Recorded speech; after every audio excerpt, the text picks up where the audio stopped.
Yes. Yep, I see it. Sweet. All right. I need to figure out a spot to put you all in. There we go. Okay, so I'm just gonna go ahead and start. This class is 16th century punks, the making of the clothing of the Kampfrau itself, which is what I'm wearing right now. Woo! Okay.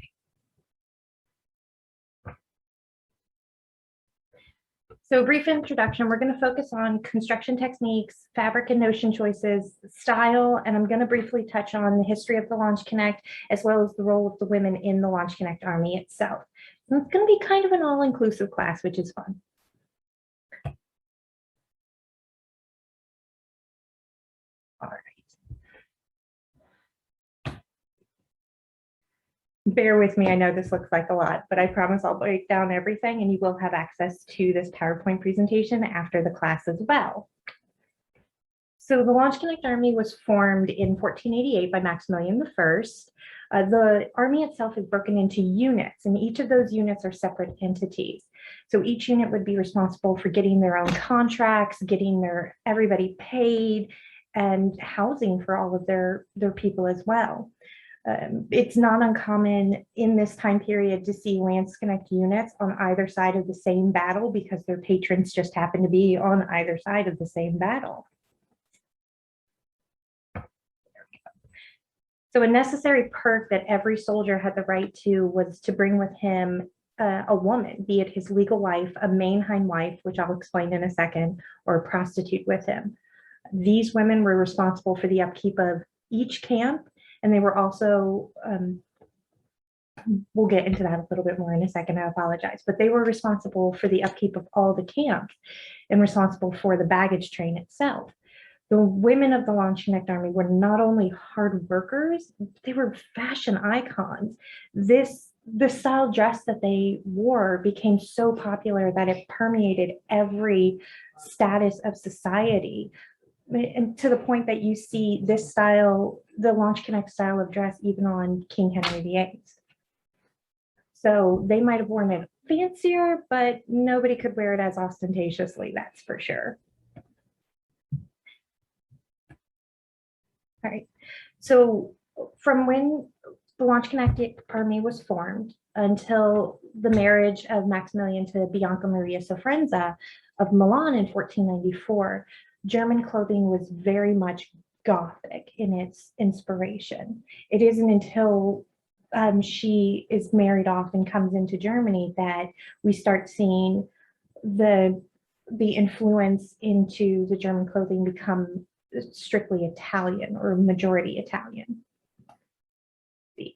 So while the whole of Europe was under the strict rule of sumptuary laws that even Maximilian I had to follow, the Launch Connect Army and those women that followed the army stood alone as the sole group of women sole group of people who were exempt from those sumptuary laws completely. So Maximilian I stated that the clothing of the Launch Connect Army was a product of their short and brutish life, and as such, they were exempt from following them, which I gotta admit, that's a pretty good group of people to hang out with, if you can wear whatever the heck you want. But in one breath, he gave them the freedom to be as unapologetically ostentatious as they wanted. And then in the next breath, he said, yes, do it and scare the people, scare them and make them fear you, but also, make them pay you. So, and it's clear to see in any woodcut that you look at that these women and the men, they took full advantage of that.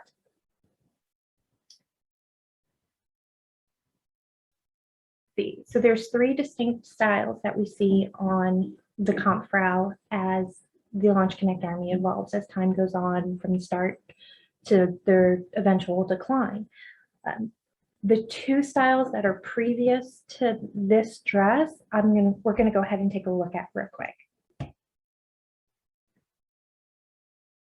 So this would be the first, and she is a Burgundian style gown with high waist and loose skirt. Now there's a few different styles of this dress particularly, but these are the two most popular.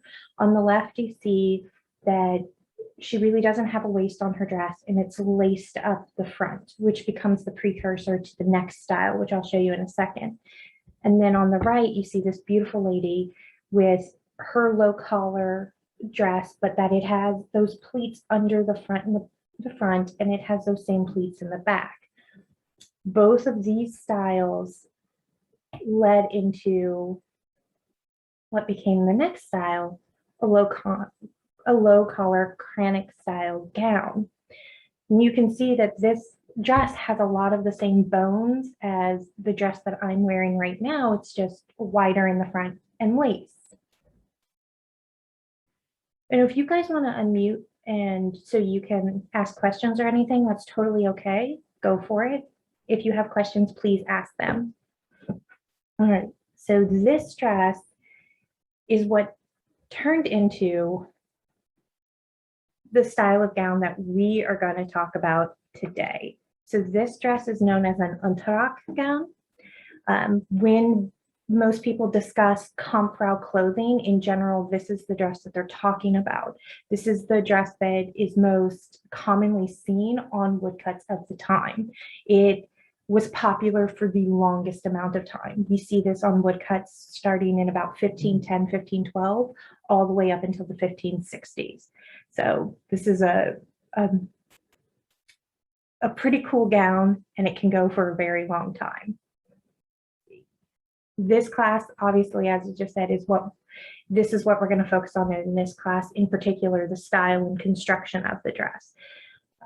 When it comes to fit and making the pattern for it, that's going to be in part 2, the workshop portion of this class, which, yes, I will also do a Zoom class for as well. All right. So quick definition break for you, because you're going to hear me say a few terms you might not be familiar with. Sumptuary laws, or just the laws handed down by the church to the people, what they could and could not wear. Landsknecht means servant of the land. That's just the name of the standing land army of the mercenary units of the standing land army. Kampfrau is the term specifically used to explain who the women were that followed the army itself.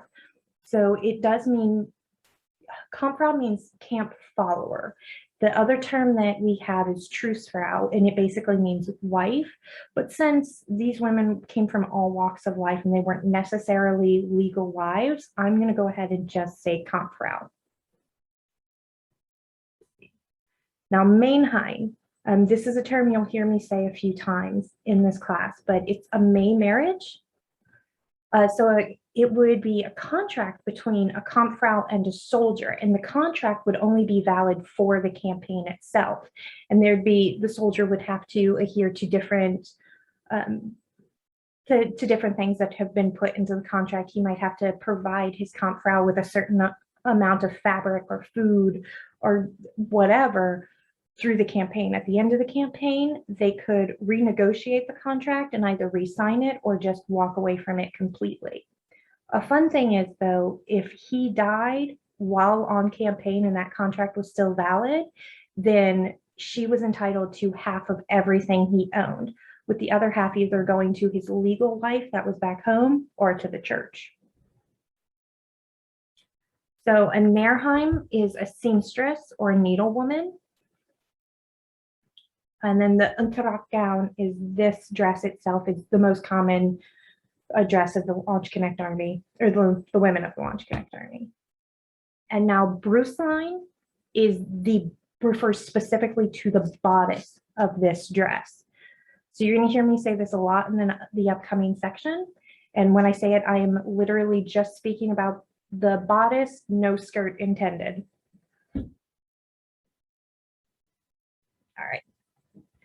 Go into some tidbits of importance. So as we examine these women and their style, I want you to keep these 4 things in mind for me.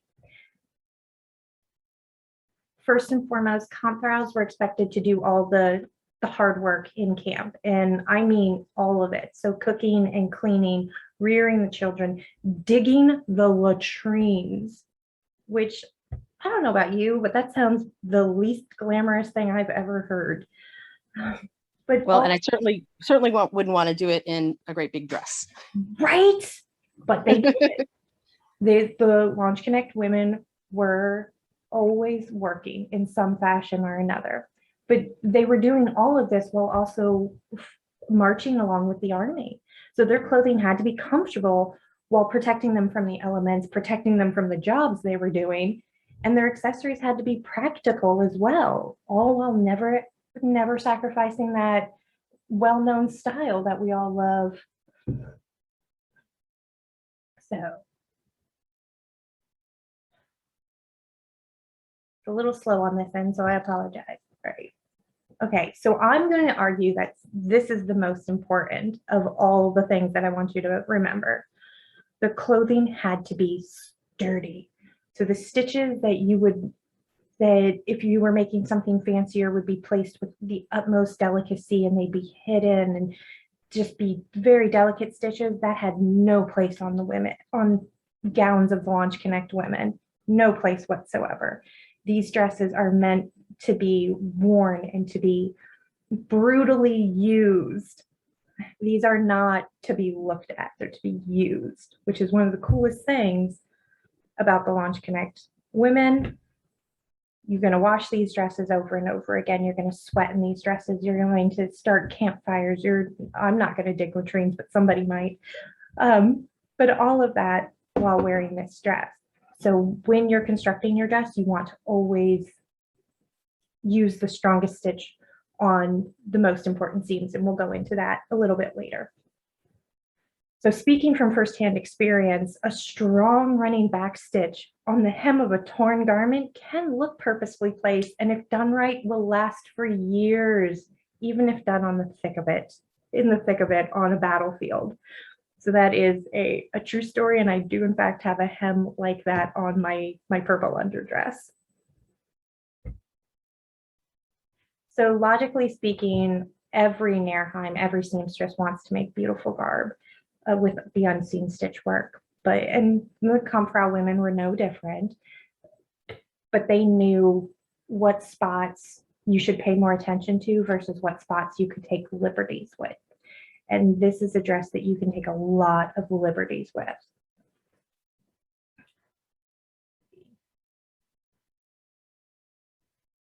I appreciate you guys sticking with me.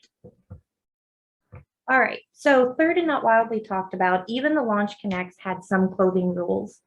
A garment may have been decorated with silks or brocades or velvets, but you would not catch a single Kampfrau making a complete gown out of those fabrics for practical and financial reasons. Fancier clothes would never have been worn when a battle was in motion, and they lived their lives in motion. Sorry about how long it's taken. All right, and lastly, just like the men, the women of the baggage train had their own hierarchy.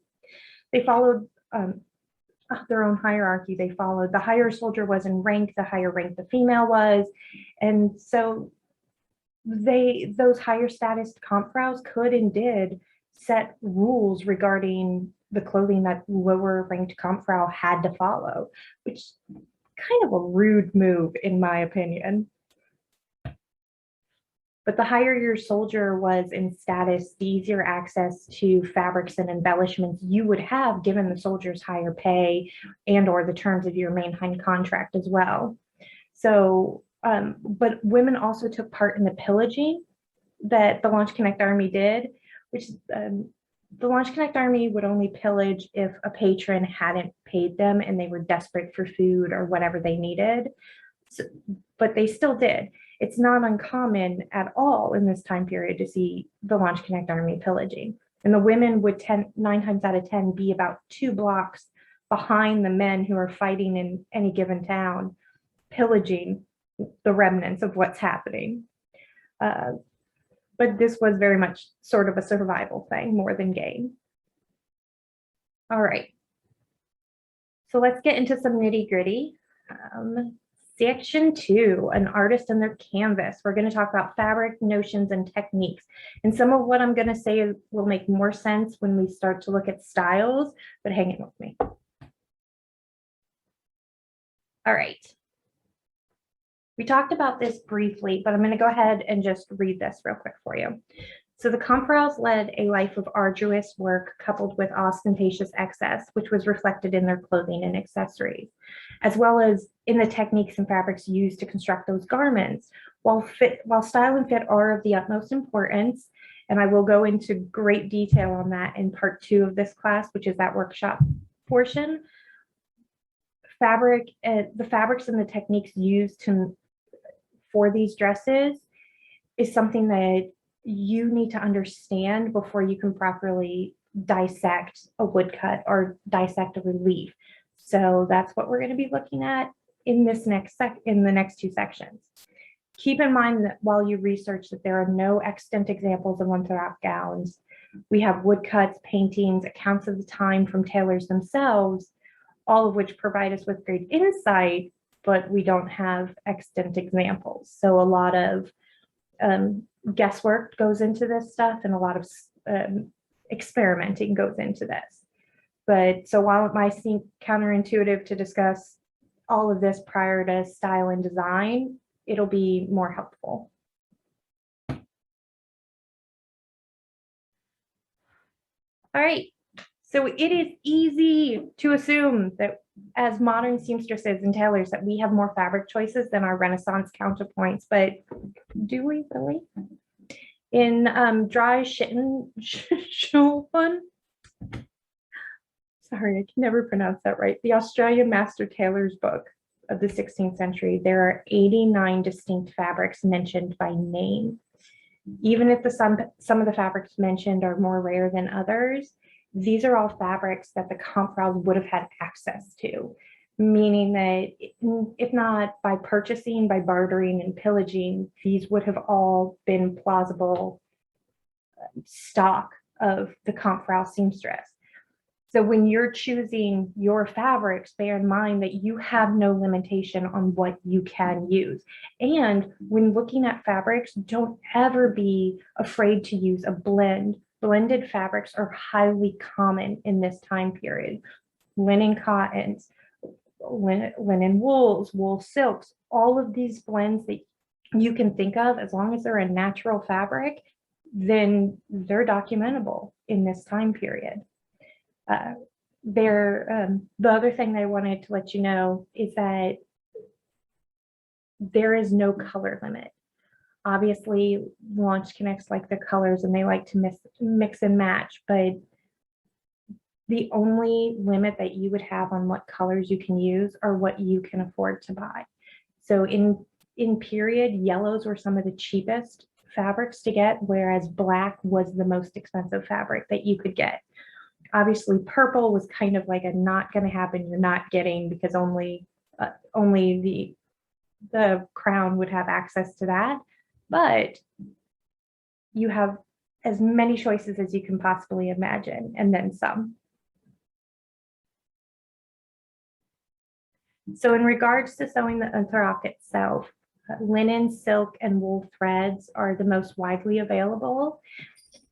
From personal experience, linen thread is the best when hand sewing an unterrock gown. It provides a very strong seam, especially when waxed, and it's less likely to tangle, which is very nice. Whereas the silk and wool threads, because they aren't as strong and they are more expensive, are more likely to just be used as finishings along the different seams. Strength and durability are going to be what you're going for. Now, before I go on about like hand stitching and all of that, I want you to know that if you want to use a sewing machine, use a sewing machine. If you cannot hand sew, do not force yourself to hand sew. Obviously, I want you to try, I want you to experiment, but you should make this dress in a way that you feel comfortable making it and you feel confident making it. The way that I'm going to describe what's going on from here on out. It will be like you're hand sewing it, but I highly encourage you to make your dress the way you feel comfortable making it. All right, so All right, Soleil, yes. would you, as you're kind of talking about that, would you give recommendations on places where it would be more beneficial to do hand sewing and other places where maybe we could get away with machine sewing so that we could have a mix of the two? Absolutely. Okay. Absolutely. All right, so let me get started here, and then we'll talk about that at the same time as we're talking about these other stitches. Okay, great. Okay, so the most common stitches you'd see on these gowns would be back stitch, running stitch, slip stitch, whip stitch, and hemming stitch. I can tell you from experience that back stitch, running stitch, and whip stitch are the only stitches used on this gown. So the other two, while they're common stitches of the time period, you don't really need them. Back stitch is the most common stitch when used on stress-bearing seams. Your stress-bearing seams are going to be your shoulder seam and your side back seam. So in terms of machine sewing, those two seams are going to be the ones that, if you're not going to hand sew, you're going to want to make sure to put those through the machine, because those are the two seams that will pop out if there's too much stress on them. But the rest of the garment, you could hand, or not hand sew, but you could hand sew, or you could just sew very easily with running stitches to secure it together. It's a very simple dress. Beyond that, does that make sense? Yes. Yes, thank you. You're welcome. So the rest of those stitches, like I said, the running stitch and the whip stitch are 9 times out of 10 just going to be finishing stitches, until you get to the waistband, when your whip stitch is going to become very important. And I will let you know that the waist seam on these dresses is the one spot that you won't be able to machine sew. That is going to have to be hand sewn, but it is just whip stitches, so it's really easy. All right, so the most common closure for the Bruce line are hooks and eyes, with lacings a documentable alternative. And while not as common, you can also find tie front Bruce line, which is kind of strange to look at it. But if you need to make a dress fit and lacing won't do, and you have enough cloth to make ties, any port in a storm. From a practical standpoint, hook and eyes are the most convenient of the two alternatives. The hook and eye enclosures would have been alternated between. So today I'm wearing one that is actually sewn right with the alternating between. So it's a hook and eye, then hook and eye all the way down. And they did this to not only give you a smoother look going down and it's stronger, but if you look at any gown that has all hooks on one side and all eyes on the other, which I have, all of my dresses beyond this one are that way, there's always a pulling that happens. And the tighter the dress, the worse that pulling is. But with this alternated hook and eye pattern, there's no gapping, there's no true pulling through this bodice at all. It's got that very smooth, well-fitted look.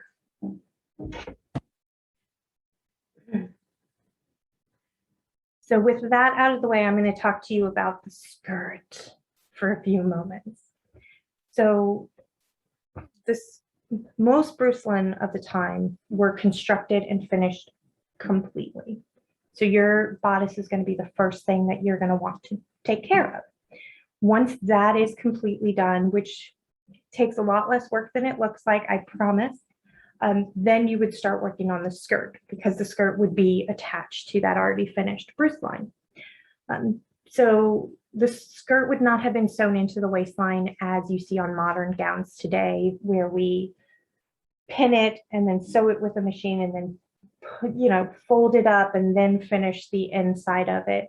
You don't want that extra bulk in your waistband. So the Bruceline is meant to fit very fitted, like to to your waist. And I'm going to stand up for a minute so you can see.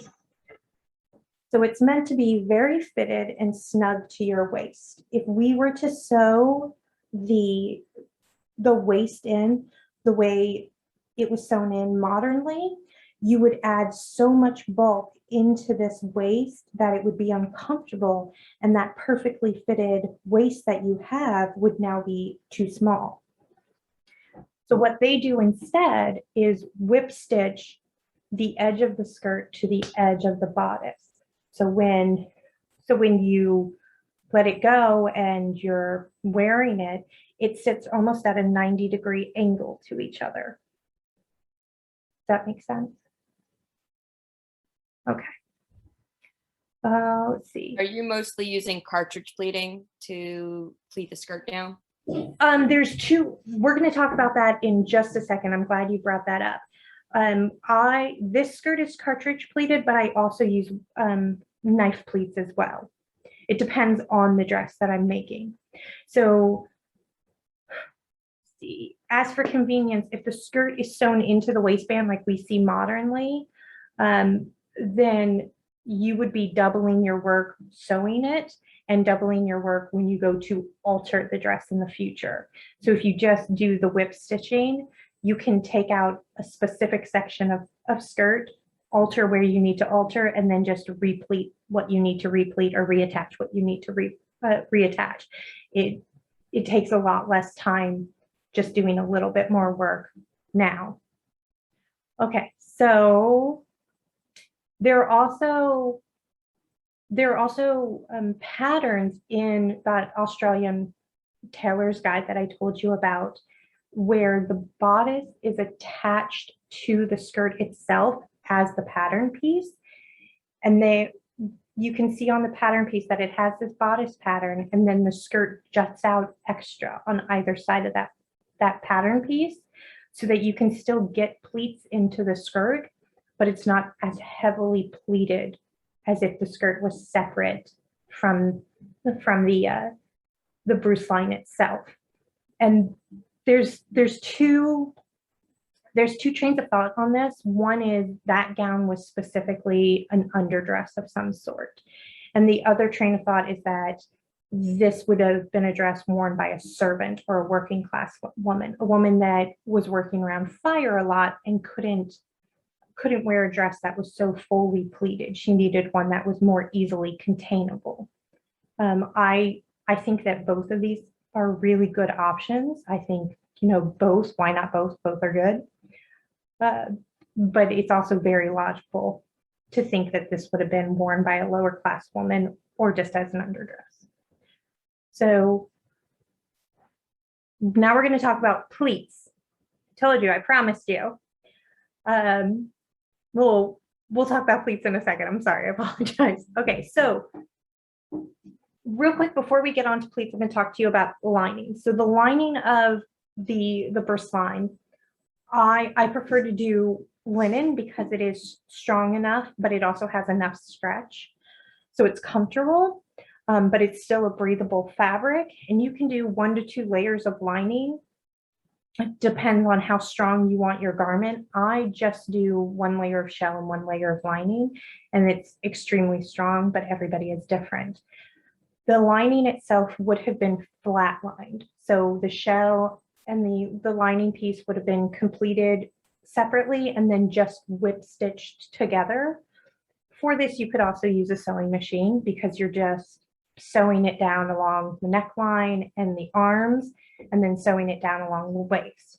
So once it's pinned, if you want to use a sewing machine on that, more power to you, but it is also very easy to whip stitch it down. Doing the flat lining, you always know exactly how much seamage you're going to lose. You don't have to worry about putting facing on and then sewing it and then turning it and hoping to goodness you got it on an even line. You can just place your facing properly. You know exactly what it's going to look like, and then the lining goes in. It also makes it a little bit easier when you are, again, altering it in the future. You don't have to worry about extra seamage in there. You know that This is just whip stitched in. I can get in and get out really quickly. I want to hold that baby. All right. Let's see. So, but I do encourage you to try out different manners. If flatlining is a little bit stressful for you, then, play around, see what works for you. These are just the techniques that I have found work well for me. So I've always called flatlining when you treat the lining and the fashion fabric as one and then turn it in. And what you're describing, I don't know that I've got a term for that. Like when you set the lining in along the edge with a whip stitch or a split stitch. I don't know. I've always been taught that it's basically both, because it's the same technique. You're not doing extra turning. You're not trying to match them up completely and then turn them around and press them down. You're just dealing with a flat piece of lining and a flat piece of the shell. So that's why I've always called it flat lining, why I've always been taught that it was flat lining. But the way you're describing, where the lining itself is just a second layer pretty much. Yeah. And you're finishing off the seams on the inside. That's also another version of flat lining. Okay. Yeah. Like I said, I don't know what I would call the other version, because the only other way like I've heard of lining is bag lining, which I've only ever done by machine, and I don't like doing it anymore, and it's not really period, so it's like meh. Bag lining is evil. Yeah, that's why I'm like, I don't even know what I would call. I don't even know how I would term them differently, so I don't know. Yeah. I guess we'll have to look into that and find out a different term. Hey, more knowledge is more knowledge. I like it. Let's figure out what that would be called. So moving on from the lining real quick, let's go into pleats. Pleats. Excuse me. So if you look at garments in Europe of the time and you study woodcuts like I do, there are two of the most common style of pleats are cartridge and knife pleats. I'm going to say it and it's going to hurt me, but give me a moment. Yes, you can document box pleats in this time period as well. However, you cannot document them on Kampfrau dresses. Therefore, we are not going to talk about them in this class. All right, moving on past that. So when you're trying to figure out what kind of pleat is actually being used on a dress in a woodcut, one of the best ways to figure that out is to look at the hemline of the dress itself. Because most times you see the waistband is a little obscured, but you can still figure out that pleat style just by the way the pleats fall at the hem. So if the skirt falls in peaks and valleys and they're very uniformed, then that's going to be cartridge pleating. But whereas if it is less structured and looks a little bit more sparse, then that's going to be knife pleating. So when knife pleats are made, I'm pretty sure we all know what knife pleats are, but let's talk about them for a second. So knife pleats are made when you fold the fabric, and that fold can be anywhere from 1 inch to 3 inches deep. And then you take those folds and you either place them right next to each other or just barely on top of each other. So if you think about the way window blinds look when they are fully extended and closed, those blinds just barely overlap, so not to let in any light. And that is what a knife pleat would look like. Whereas, let's see, this method does produce a flatter silhouette. However, if you're a hippier person, if you have, bigger hips than say I do, because mine are non-existent, a knife pleat is going to be your best friend, because it'll allow you to still have that filled out silhouette, but instead of adding fabric and adding width to your hips, it's going to allow you to just use your natural silhouette to build in the Kampfrau silhouette. Now, on the other hand, cartridge pleats have a very highly structured appearance, which are good for people like me who need a little help in the hip department. And these cartridge pleats are made by taking 2 to 3 guidelines and putting running stitches in the top of your skirt. I like to place mine a 1/2 inch below each other, and I like to make my pleats no bigger than about a 1/2 inch to 3/4 inch. Any more than that, and you're just kind of wasting fabric. You don't need a 1 inch deep pleat. You don't need a 2 inch deep pleat. A 1/2 inch pleat all the way around will give you a gorgeous silhouette. So once those, I know you definitely know how to cartridge pleat. I've seen your clothing. But once you have those guidelines in place, you're going to pull the skirt along those guidelines until that measurement, that waist measurement matches the waist of the bust line itself. And once that's done, you will then go in and tie that off and whip stitch each one of those pleats to the skirt individually. It sounds like a lot more work than it is. And in the long run, it produces a very beautiful silhouette. And if you go in and you make it so that you have, I'm going to stand up again. So when you're sewing that, if you make it that this would be one thread and then you tie off your thread and then this would be another thread, when you go to alter it in the future, you're not taking out the whole skirt. You're just taking out one little chunk to do your alterations. And with cartridge pleats, unlike knife pleats, when you take the cartridge pleat off of the bust line, so long as those guidelines have remained in the skirt, you will not have to replete it whatsoever. Yes, dear.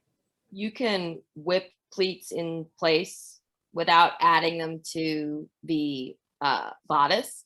I've done that on a couple of gowns where with the knife pleat, with either box or knife pleats. I just do one pass after it's pleated and then a second pass to actually attach it to the bodice. That is brilliant, and I had not thought about that. I'm really glad that you brought that up. I did it, I think, on a Tudor men's gown, and I was like, I don't want this pulling out, and when I need to go and change it, I don't want to have to replete it. So I just did 2 passes, and it's just 2 sets of whip stitches. So works for me, because the other alternative is then having to replete all of the knife pleating that you've just done. And it's a pain in the butt. Oh my goodness, is it? Oh my goodness, is it? Yeah, but cartridge pleats, like we were saying, cartridge pleats do take a little bit more time than knife pleats, but I think they make the better silhouette.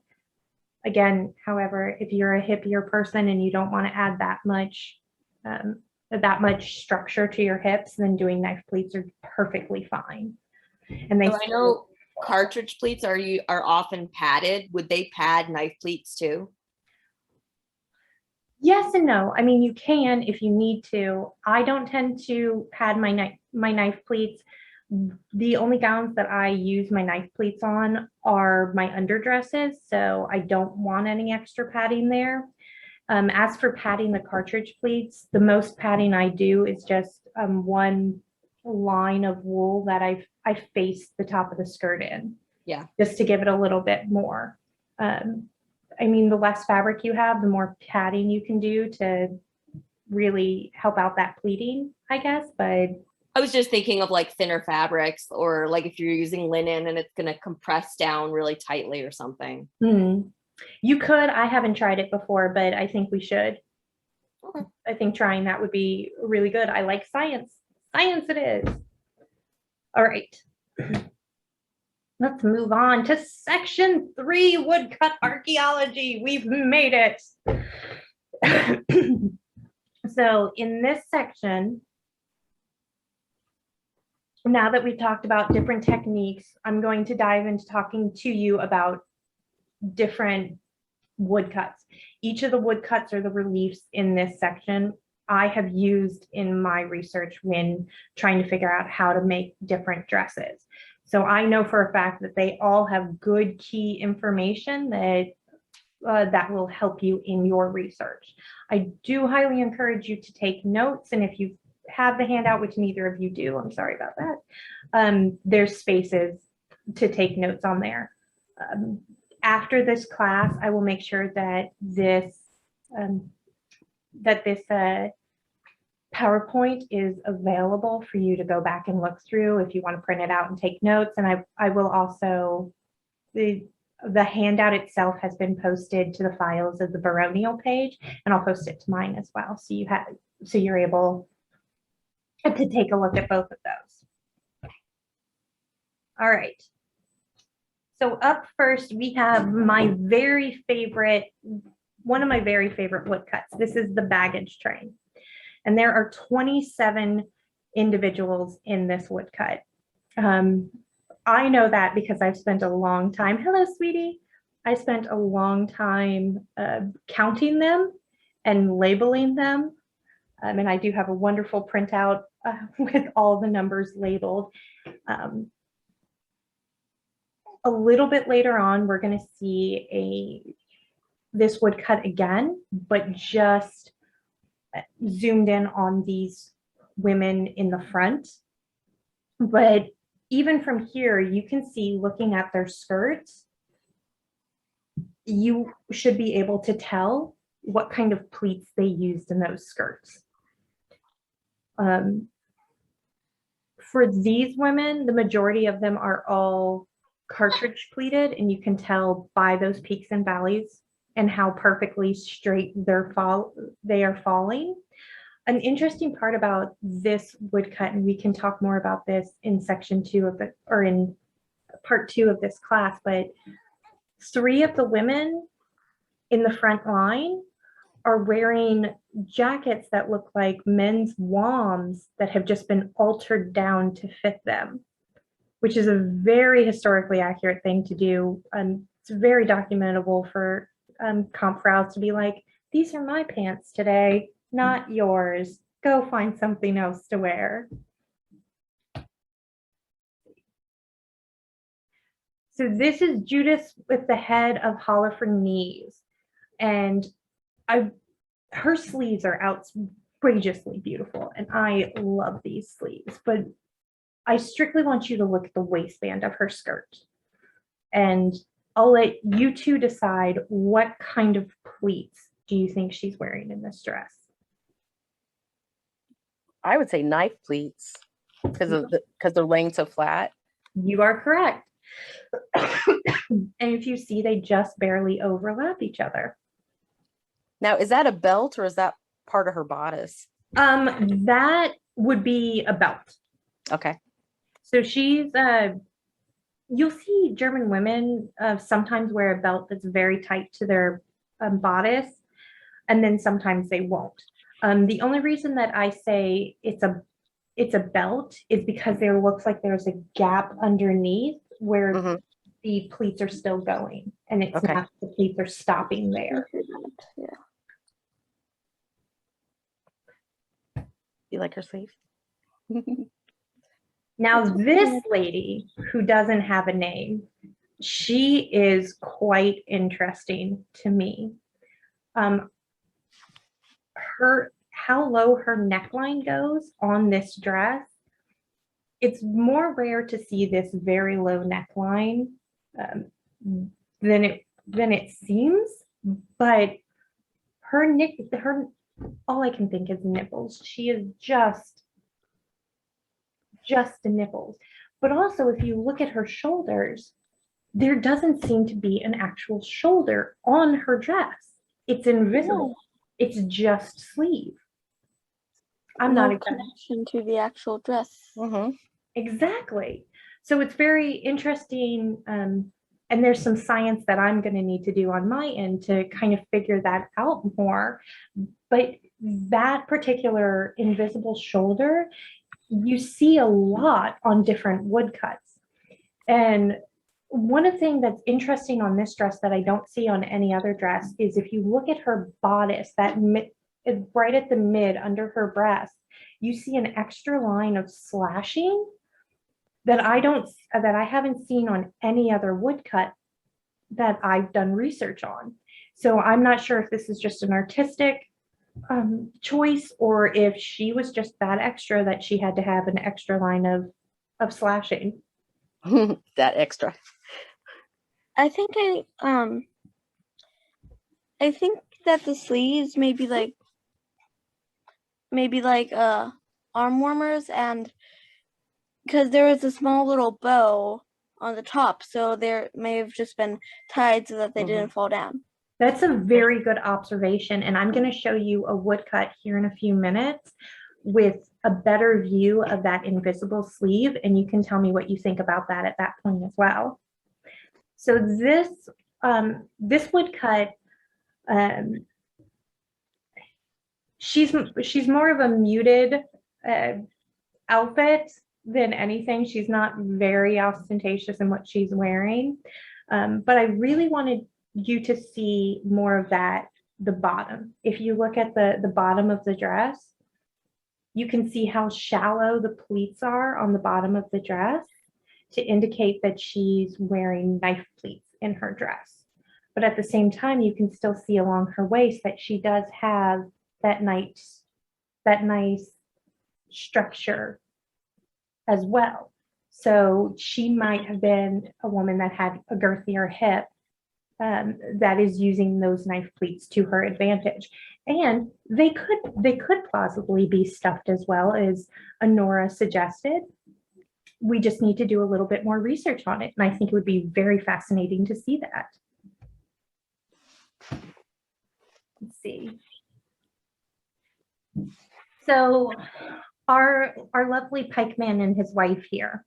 The reason that I put this particular woodcut in here is it's very nice to see.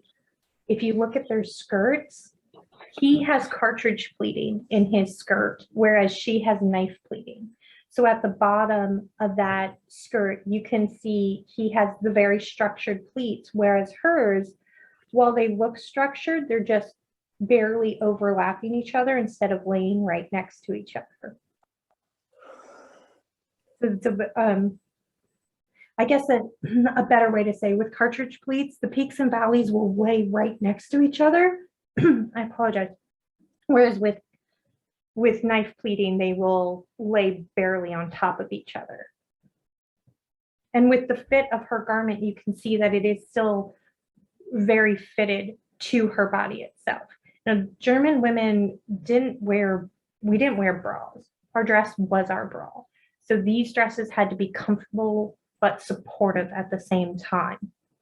And again, in part 2, I'm going to go over exactly how to get that particular structured fit, but just know that these garments are not just decorative bodices. They are supportive garments as well. All right. Here's my foolish maiden, and I love my foolish maiden. She's another example of a low cut bodice. I mean, she is wearing an undershirt, so you're not going to see any bits hanging out, but she's still a low cut bodice. Look at her sleeves though. Her sleeves are very cool. They remind me a lot of false sleeves that you see in like The Marriage of Giovanni and Giovanna, that green burgundian dress. Just the sleeve that looks almost more decorative than functional, but you can see on the other side, she has one hand completely hanging out of it. And then on the other side, it's even wrapped around her arm like an arm warmer. So I think this particular sleeve is pretty cool. I've only seen it like maybe once or twice, which, speaking of that sleeve, we'll get to it in a second. Here's another unique woodcut, and I don't know how well you can actually see it on your end, but look at her bodice. Right under her breast, you can see that her bodice has been sliced open and then laced. So this was her version of trying to fit her dress better, but it's not working because, and unfortunately, this particular woodcut doesn't give you a clear view of the front. I'll have to find a better one, but her dress is gaping open at the front because it's so ill-fitted for her. But she's still wearing it because she had no other choice. She had no other clothes that she could put on. And she is doing what she can with what she can. She's the only one that I've ever found that has that visual alterations on them in such a way. I think it's pretty cool.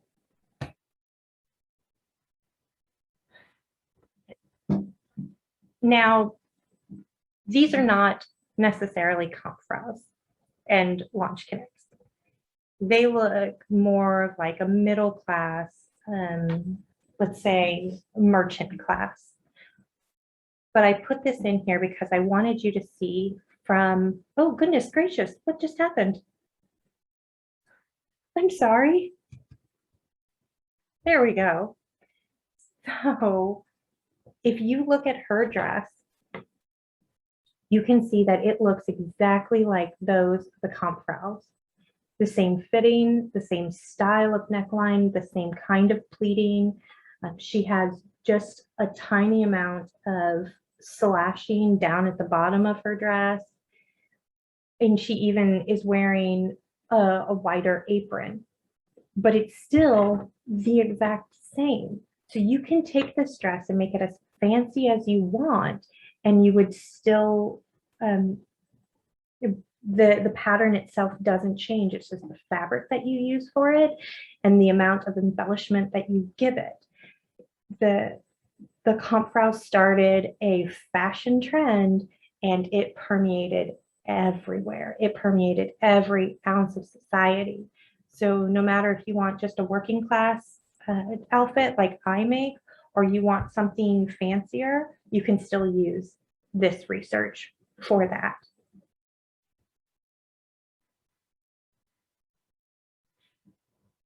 Now here's my musician and his wife. She has the most striping in her skirt that I have ever seen on any Kampfrau, and I love her. I want to know all of the colors that could be used for this dress. I want to make all of the striping, but I don't want to make all the striping at the same time. If you look, however, she's also wearing a jacket over top of her gown that does have these half decorative sleeves that we see on our Foolish Maiden just a couple of slides ago. I'm not exactly, I have a few ideas of what that coat could be, but I'm not exactly sure of what it is, if it's just a men's coat that she's wearing, or if it's a gown that was specifically made for her. However, either way, it's pretty cool. Could it be that the coat has very wide sleeves and that the second half of those sleeves are actually part of the her gown? So the sleeve that's hanging down is still a part of the coat itself. They're just, It is, okay. yeah, it's more of a decorative, not, let me take that back. When I say decorative, I mean she could wear it or she could not. It doesn't matter. Mm-hmm. So in colder weather, she would definitely be wearing those. Okay. I just, with that fold there, it looks like maybe like there's, if it was potentially a men's coat, maybe it had like a wider sleeve and she had put her arm through it and then had that secondary part of the sleeve was just part of a different gown. But you know more about that than I do. I was just kind of looking at the woodcut with that extra fold behind it. That's her, the top part of her sleeve. That's Okay. just all the bunching from the top part of the coat and the top part of the sleeve. It's basically the reverse of this. Okay. Instead of having a sleeve that's up here and then, you know, just everything else falling apart or falling out, I have my girlfriend guards because somebody likes my sleeves in. And then this, yeah, exactly. And then all of this out. But in this woodcut, all of all of that bulk is in it, is inside that sleeve. So you have a Mhm. you have more folds and you have more filling. Does that make sense? Yeah. Okay. Yeah. Totally. There's Sorry about all the also movement. the fashion books for, I think it's Maximilian the First. I've got a copy of it, and it's got lots of coats like that, and they have a ton of hanging sleeves. And then in that Australian, not Australian, the Austrian tailor's guide that I told you about, and it's in the bibliography portion of this, the information for it as well. There is a pattern for a floor length style coat in that style. I haven't made it yet, but that's one of the things that I want to do. Hi, Judah. That's one of the things that I want to do next, to see if we can get that same look as is on that woodcut. Now, where'd Miss Pepper go? Oh, she's right here. She went to get her switch. Hi. So this particular woodcut, I want to show you for two reasons. The first reason is this kick plate, this final band that's at the bottom of her skirt. You can see that there's no hem placement, there's no hem stitches on the very end of this, the very end of it, because like we've been taught, like I've been taught modernly, this is folded over and it is sewn into the selvage of the band, of the spot where the band is sewn to the skirt itself. So So that's like double layer of fabric there then. yes, so like Okay. on this skirt itself, you can see I used a purple to back it. So there is a seam right there. But on this one, she's actually just folded over her fabric. So that fold is where the hem is. So it's a deep hem and it Yes. attaches to the previous layer. Okay. Exactly. Which is, this is the only spot that, this is the only woodcut that I can actually show you that that's how that is done. So it's very important that you see that. Now, Pepper, she also has one of those invisible hems that we were talking about, or the invisible shoulders. Oh, that's the pepper C. Yeah. So she has one of those invisible shoulders. So you see how high up her neckline is in the back? That neckline is so straight and it's so high up that even if she had just tiny little strips securing her sleeve to it, those sleeves are not going to go anywhere. They're going to remain on those shoulder points because there's no room for them to stretch to come down, all because of how high and how straight that back shoulder is, that back neckline is. So is that attached like just at the underarm? Or no, you said that they don't attach the sleeves to the dress except to They can tie them? see, Okay. you can attach your sleeves to dress. It's more common to see the sleeves that are just tied on because you want all the mobility you can give, and if it's hot out, you want to take off as many layers as you can. But with this, it looks like her sleeve is actually sewn into the bodice itself. There's no, you can't see any ties or anything like that. So it leads me to believe it's actually sewn into the bodice. But it's that invisible shoulder line that fascinates me. And I'd be very fascinated to see somebody else's take on how that is done. She's also, I like her a lot because she is very pregnant. You can clearly see she is a pregnant Kampfrau, and she is still wearing her dress. She is wearing it because when you make these dresses, hear me go standing up again. When you make these dresses, you make them so that it does not bother your stomach whatsoever. So your bodice should stop, your bruise line should stop right before the largest part of your stomach. You don't want that part of it at all. That's going to be part of what gives the skirted structure. And putting it up that high makes it a lot more comfortable as well. Now, as promised, here's my enlarged version of the baggage train. And you can see the jacket that I was talking about, which is very much looks like a men's wam that has been altered down. And this is the only woodcut that I have found where Kampfraus are wearing such jackets. So it's very interesting because it's not a very common garment. It's interesting to see what they have done with it. The research that I've done on this particular jacket, to me, definitely says that it's a men's garment that has been altered down, but there's also a train of thought that it's just a jacket that one day a Kampfrau got a wild idea and made. I don't hold to that, but there's also that train of thought as well. And you can, again, this is a really good woodcut also for looking at pleats and dissecting who's wearing what. Not only that, it's a very good cross section of the different kinds of embellishments you see on these skirts and for the sleeves and bodices. But if you see, you have what looks like brocaded stripes, and then Our Lady wearing the jacket, she just has, looks like 2 plain stripes, and then the lady next to her looks like she has an entire huge stripe of brocade, and then there's some slashing on the other lady. Basically what this woodcut tells me is that there is no end to what embellishments you put on your garb. There is no right or wrong way to embellish your gown.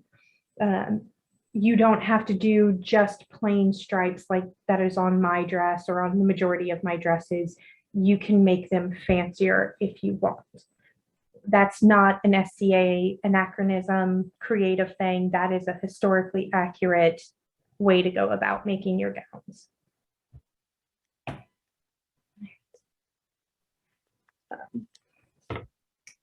So this gives you another really good cross section of the different styles that the Kampfrau liked. Obviously, you can see that the bust, it follows the exact same fitting style. It doesn't change. But then you see in the sleeves can either be very plain or very ostentatious. You have the lady down here bending over the fire. Her sleeves are rolled up. And then you look at those skirts, and each skirt is different. There's Our Lady who has the frying pans. She has a plain overskirt, and then her underskirt has the brocade band on it. So brocade's not just for your top layers. You can do whatever you want with them. And then you have slashings as well. I think that slashing on skirts is very beautiful. It is kind of time consuming, but it is very pretty. And I like that a lot when it comes to embellishments. And then brocades are okay in my opinion, but they're a little bit more finicky for me. So I prefer a dress that's a little bit more plain. So if it does get ripped or anything, I'm not going to cry.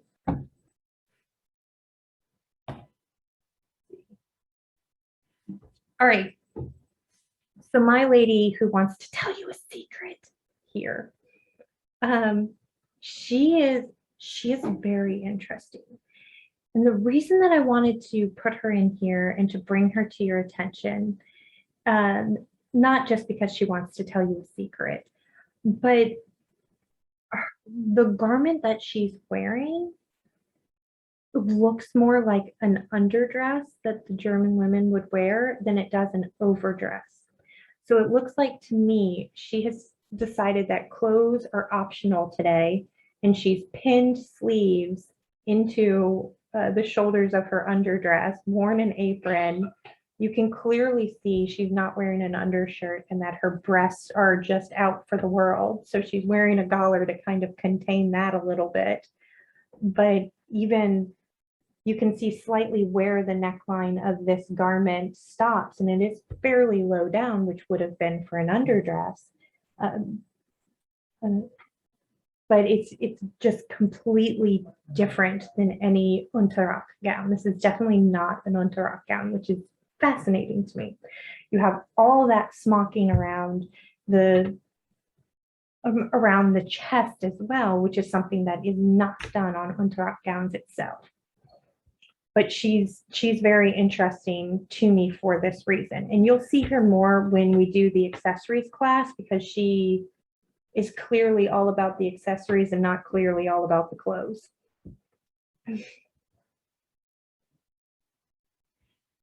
This again is just a wonderful example of decoration on the skirt.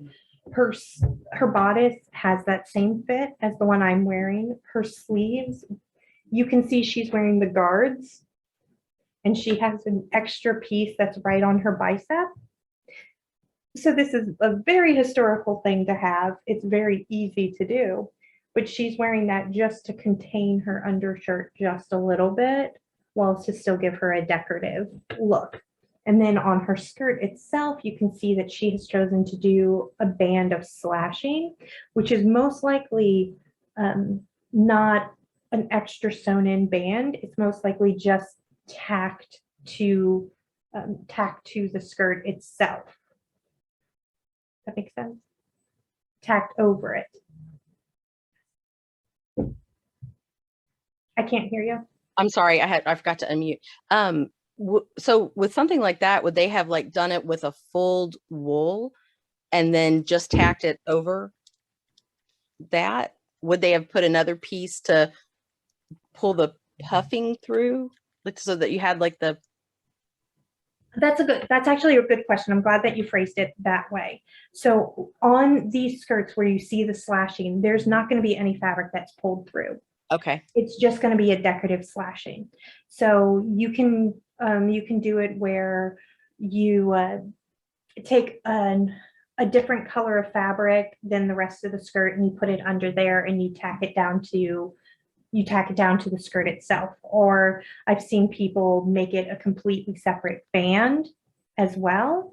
But you don't have to have a contrasting fabric under there. You can have just the plain skirt that's behind it, but those would have been, the slashing would have been slashed on the bias, so you didn't get the fray. And they would have also used a special punch when they did that slashing, so you wouldn't get a fray because of how it was evenly slashed. There's no pulling for scissors or anything like that. It's basically like an anvil style punch. So it would have just been one cut rather than like a chunk taken out, and they would have just depended on maybe the fabric rolling back to expose the other fabric underneath. And I have slashing like this. I've done it where I just leave it to go completely after it's been cut on the bias, and that works. I also have slashing where I've finished all of the edges of the slashing itself. It's a pain, but it does look really good. If you do the slashing for sleeves, I highly suggest you finish them off. But if it's for the skirt, as long as it's been slashed on the bias, you should be fine. And as we are modern reenactors, if you're still a little worried, use some freight check. Okay. Yeah. And what about this, like the circles there? Is that an embellishment, or is that also where they've taken a punch? And that would have been a punch as well. Okay. Yeah. So they would have had sets of punches. The Kampfrau Nairheim would have been equipped to make any slashing humanly possible. Unfortunately, those punches are a bit expensive, so they're kind of hard to find. but I am working on getting a set of those. And once those are, I'm more than happy to play around with slashing with you. And then until then, cutting it with scissors, small scissors that have a sharp point so it's easy to go through, and then just finishing off, even if you're just finishing off the corners, so there's an extra little stitch in those corners so they're not pulling apart as much, that's better than nothing. Okay. Cool. So she's in here for a very specific reason. And that reason is just the front line of her bodice. If you look at it, you can clearly tell that it is not a straight up and down line. There is a give for her breast, for her chest. And that is something that moving the seam from right under the arms where we have it modernly and taking it to a more side back approach like you see on a lot of Italian paintings. And remember, Italian was the main influence for these dresses, so that that seam would have been on the angle in the back. And putting just a little bit of a curve in the front is going to allow you all of that structure and all of that support that you would get out of a bra, but just with the dress itself while not being completely flattened down. So these dresses are forgiving, I promise. Can I make my dress look like that? You like that? Yes, you want to make your dress I look, have a squirrel. You have a squirrel? Okay. you have to get a rooster as well. You have to get a rooster and a squirrel. I have a crow. Maybe That we can works. do a frame.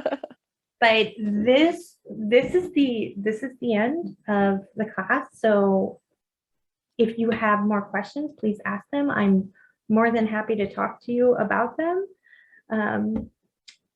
But yeah, you win. You made it through. Yay. Yay. Woo! And I'll make sure that this PowerPoint is available to you. If you haven't gotten to the handout yet, all of the information in this PowerPoint is brought specifically from that handout. So you don't have to worry about needing both of them. You can have one or the other and it's still all the exact same information. Do you have any recommendations for places to, or is this in the handout, for places to get the linen thread? Since, I don't really, I sew, but I'm not a seamstress. So I don't have it in the handout, so I'm very glad that you asked. There is a seller on Etsy that I actually like. They're out of Czechoslovakia, but their linen thread is high quality, and you can get 24 spools in different colors. And was that what you were showing me in your sewing kit at Cattle Rates? Okay. It's very high quality thread. So I will definitely send you the link to that seller because I highly suggest her. Excellent. Thank you. Me too. I'll take it. All right. I will send the link to both of you. Are there any other links that you would like while I'm thinking about it? I can't think of any. I might, if I come up with something, I'll definitely ping you and ask. Okay, phenomenal. I'm really grateful that you both attended. This has been phenomenal, and you stuck it out. Well, it's very informative, and I love being able to look at the woodcuts while you explain kind of what's going on, because a lot of times when I look at those, I put my modern interpretations on them, and I'm just like, I have no idea. It's just like magic's holding these dresses up. What's happening? So because they all look so fantastic, like not like, wow, that's fantastic, but like fantastic, like fantasy almost. These dresses are extremely ostentatious in the way that they're made, so it does look overwhelming. But at the end of the day, they are so simple to make. There's 3 pattern pieces in your bodice, and that's it. There are 4 major seams that need to be that need to have a strength to them, so reinforced. But other than that, they're just they're just very simple. They seem really straightforward, like more so than like trying to do a 14th century fitted coat. Oh my goodness, no. Yeah, we have no inset sleeves. We're not. Yeah. But also on the skirt is a giant rectangle pleated down. There's no, if you have 5 yards of fabric and you tear that fabric into strips and you sew the strips together, voila, you have your skirt. You just need to pleat it down. There's no extra fiddly bits that you need to worry about for the skirt. There's no extra fiddly bits you need to worry about for the bodice. It's a very simple gown once you walk through the how to make it, which we'll do in the second part of this class, and again will do online. We're going to talk about measuring and talk about fit, and we're going to talk about exactly how to get the different silhouettes. But this dress it's simpler than it looks, and it's definitely simpler than 14th century in my yeah. Well, I'm gonna do this one for Pepper, and I don't know, maybe I'll make one for myself. I like that. Launch connects for all, especially children. Oh my goodness. Well, thank you for doing this. I appreciate it. I was kind of lamenting not being able to make it to the one is your meeting in St. Louis, but this definitely is the next best thing. So I appreciate it. I'm glad that I